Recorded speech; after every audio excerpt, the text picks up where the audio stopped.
Hey again everyone, welcome back again di Bitcoin Update. Happy weekend teman-teman sekalian. Saya hari ini berada di Da Nang, Vietnam. Jadi ini update sekitar jam 10 pagi waktu setempat, yang ternyata di Jakarta juga sama ya teman-teman. Jadi ini GMT plus 7 juga. Jadi kita gak ada perbedaan waktu antara Vietnam dan Indonesia. So anyway guys, I'm having a very good news ya buat teman-teman Ethereum holder. Kita baru aja ngebahas di 2 hari yang lalu. Kita mengantisipasi kalau Ethereum bisa claim $4.000 sebagai level supportnya. Harusnya very soon kita bisa mencapai new all time high. I think kalau kita ngelihat dari segi data, kemudian dari segi sentimen, banyak banget ya good news ya, good sentiment itu berseliweran di mana-mana. Terus untuk demand dari ETF spotnya Bitcoin aja, itu seketika langsung dapat ya next positive inflow-nya tuh good banget guys ya. Jadi kita udah ngantisipasi dari sejak 2-3 hari lalu lah ya, ketika kita ngelihat inflow-nya itu sebenarnya bukan inflow lah, kalau kita bilang kayak total net flow. Oke, minus negatifnya tuh 800 juta, kemudian 300 juta, 200 juta, mulai jadi positif. Itu pertama. Yang kedua, next-nya itu udah 3 digit guys. Dan per hari Jumat kemarin itu udah $403 juta lagi. So, technically demand dari ETF spotnya itu udah bagus banget. Nunjukin mereka punya optimisme buat market gitu ya. Dan next week kan ada inflation report ya. Kita belum tahu nih kira-kira inflation report bakal ngasih pengaruhnya yang lebih ke arah negatif in the mid to long term, atau ternyata di luar ekspektasi inflation report malah angkanya di bawah forecast gitu. Kalau udah kayak gitu kan berarti udah kuat banget ya untuk potensi pemangkasan suku bunga di bulan September mendatang. Kalau sampai itu yang terjadi teman-teman sekalian, that's gonna be very good news. Okay, it's gonna be very good news. A lot of people will be more FOMO lagi daripada yang sebelumnya. And I think very likely market will having a nice performance even before kuartal 4 ya. Ini menurut saya cukup menarik gitu.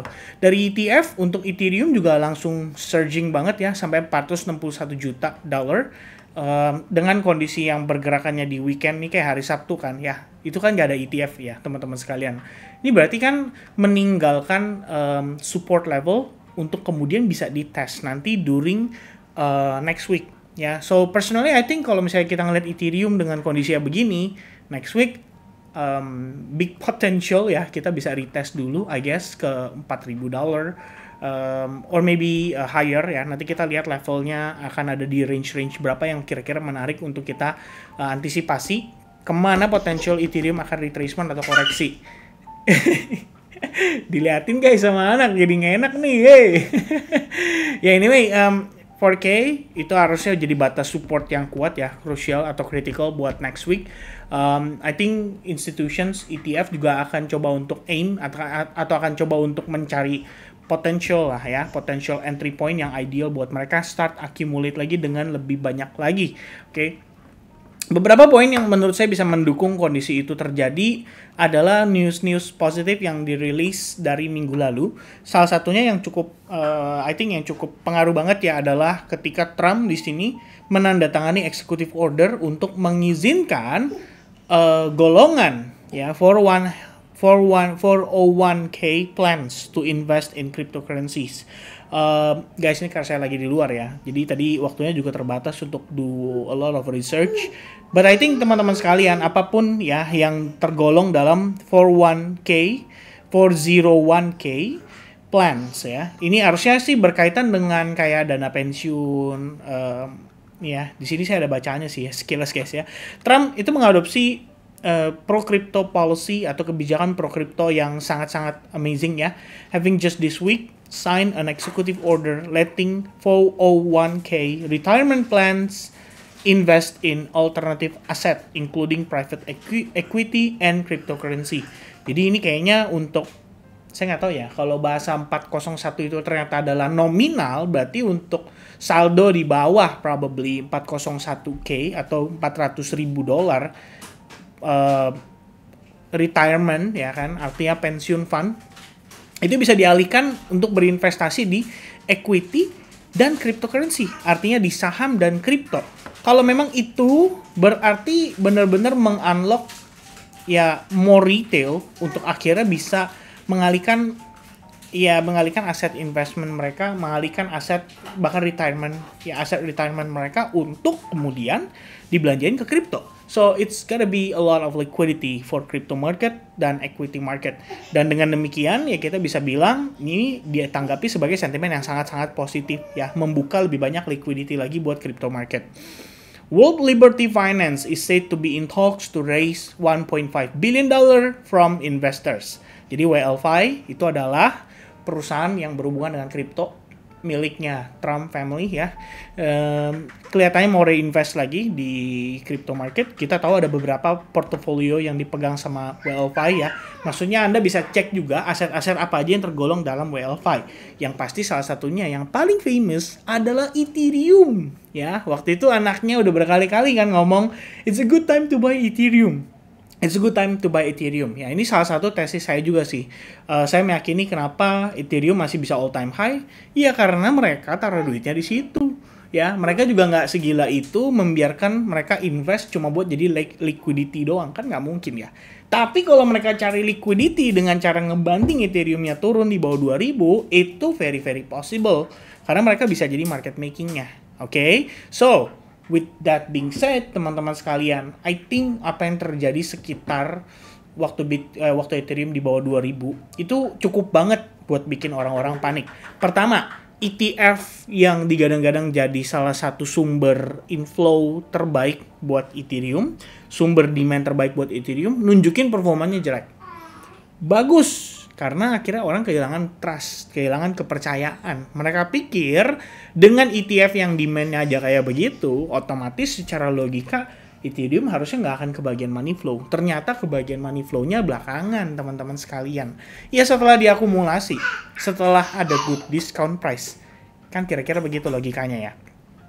Nah kemudian, the fund would be used to create a public company that holds WLFi tokens, which are expected to become tradable. Ya, it's very very interesting teman-teman. Ini harusnya progress untuk WLFi token punya masa depan ya. Tapi saya juga nggak terlalu confident sih untuk mengatakan WLFi is it good or not gitu kan. Tapi mungkin harus deep research untuk make sure kalau kita mau hold WLFi itu berarti harus ada conviction yang kuat ya dengan keluarganya Donald Trump. But anyway, di luar daripada itu, buat saya pribadi, good news-nya adalah a lot of crypto will having more demand dari market. Karena obviously kita ngelihat bahwa apa yang menjadi sentimen dan apa yang menjadi policy-nya atau kebijakannya itu membuat sentimennya menjadi lebih positif buat market crypto. And I think that's good enough gitu ya. Dan di sini kalau kita lihat ya, Sui token itu harga nanjak sekitar 4%-an dalam seminggu terakhir. Berdasarkan rupanya teman-teman ya, ini berdasarkan respon positif atas Swiss Bank yang mengekspansi akses untuk institutional client, di mana mereka sekarang bisa melakukan trading buat Sui token, bahkan bisa melakukan custody and lending product for professional investors. So Sui somehow mengambil sebuah kalau kita bilang bukan mengambil sebuah langkah, tapi mendapatkan opportunity yang luar biasa ya, dan ini sebagai adopsi masif yang dimana obviously akan mengundang lebih banyak liquidity juga buat Sui. Mengundang lebih banyak demand juga buat Sui token. So, ini menunjukkan aja sih kalau sebenarnya pertumbuhan kripto still going well ya. Directionnya masih oke. Kita nggak ngelihat ini, is it gonna be bubble guys ya kan? Apakah ini adalah waktunya kita untuk khawatir gitu? I think not ya. Lebih bagus malah karena kita ngelihatnya jadinya lebih ke arah dimana kita bisa lebih lebih confident lah dalam hold token ini, at least for riding until the end of 2025. Karena kan 2026 kita belum tahu ya. Kalau berdasarkan cycle sih harusnya kita masuk ke bear market. But at least ya, all of this good news itu udah cukup baik sekali buat kita coba maintain our positive bias ya, our bullish bias until the end of 2025 ya. So far sih pandangan saya kayak gitu. Tapi ya ini maybe too early ya untuk mengatakan ini, karena kita juga baru bulan Agustus. Kita belum melihat September, kita belum melihat Oktober. Akankah September after Jackson Hole akhir bulan ini sesuai dengan ekspektasi kita?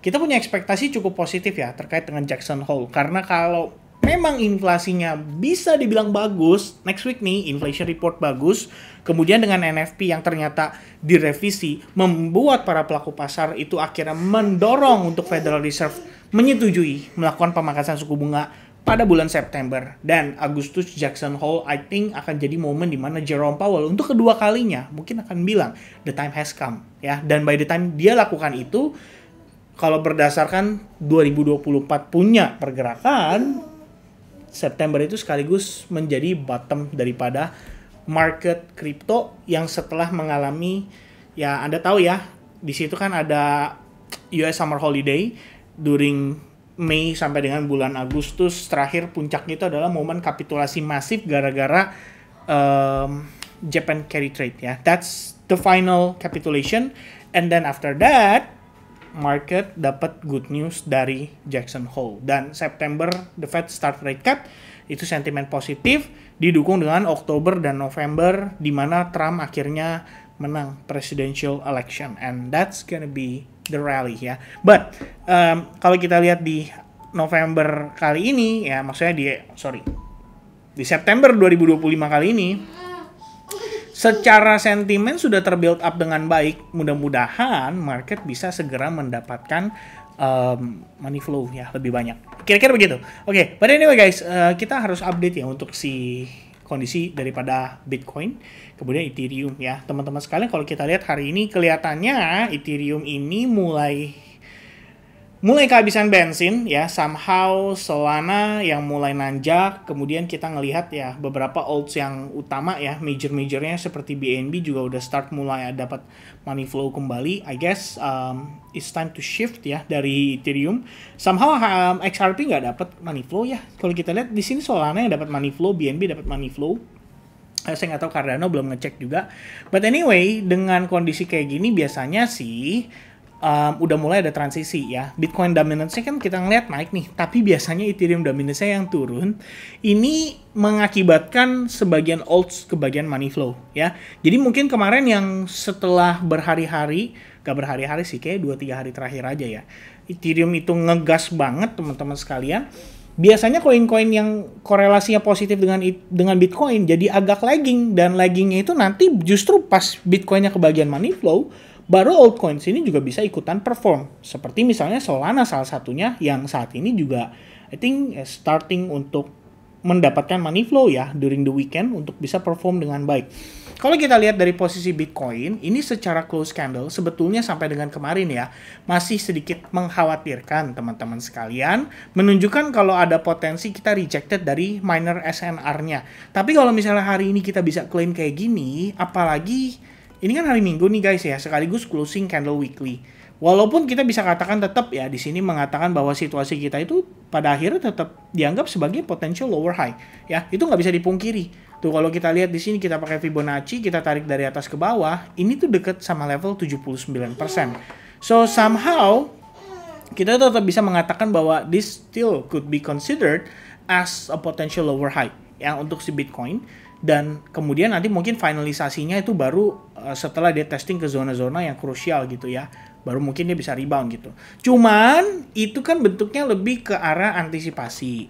Jadi sekali lagi saya menekankan ya kepada teman-teman, bukan kita transaksi, bukan kita menganalisa dalam bentuk dua arah, enggak. Ini saya ngomong kayak gini ya, lower high gitu. Anda tahu apa yang saya sedang lakukan saat ini? Kita lagi ongoing long ya. Ini aduh salah lagi guys.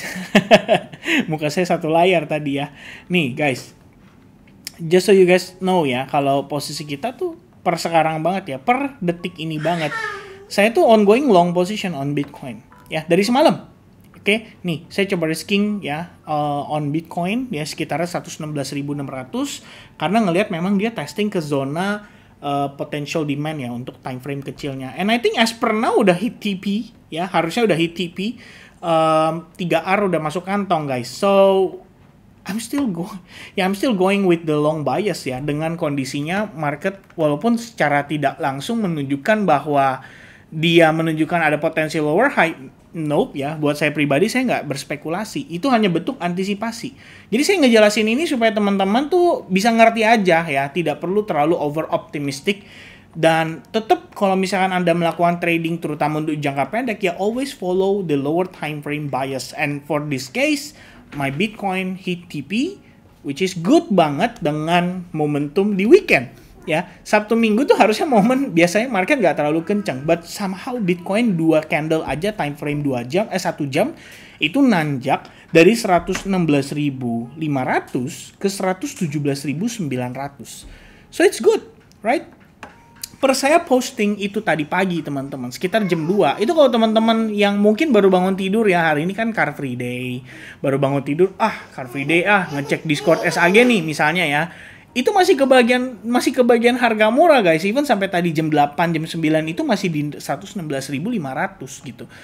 And somehow hanya dalam 2 jam terakhir it start moving very very fast, start moving very very aggressive. Ini saya belum ngomong apa-apa ya teman-teman Discord ya, karena kita masih ngelihat momentumnya cukup kuat ya. Saya akan coba untuk maintain momentum ini ya. Kita coba untuk maintain posisi mengikuti momentum ini ya. So as long dia still going up, let's see ya how far can it goes ya guys.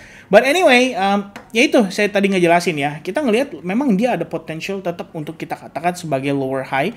Tapi as long internal structure selama time frame kecil, terutama kayak time frame 15 menit ya, 30 menit di sini still ongoing bullish, gak ada masalah. Saya hanya akan maintain position saya berdasarkan bullish structure yang terbentuk di time frame kecilnya. So untuk saat ini I'm just gonna let it go ya, teman-teman sekalian, menyesuaikan dengan momentum saat ini yang sedang berjalan. Dan jika seandainya Bitcoin bisa close, I think untuk menginvalidasi pertimbangan kita mengatakan ini sebagai lower high, at least minimum banget dia harus claim trend line ini atau minor SNR-nya. Minor SNR-nya di sekitar 117.000. Jadi kalau misalkan dia bisa close weekly above that level, I guess that could be a good sign ya. Kalau Bitcoin maybe udah cukup lah ngejemput orderan yang ada di bawah, dan dengan demikian kita bisa coba untuk maintain our bullish bias over the next week ya. Jadi kita ngelihat lagi nanti dari progresannya si CPI, itu jadi pertimbangan kita juga. But for now, kalau teman-teman sekarang lagi ongoing long position, lagi ongoing holding coin kalian, menurut saya nggak ada masalah. Kita bisa coba untuk maximizing our gain sampai momentum itu mulai menghilang.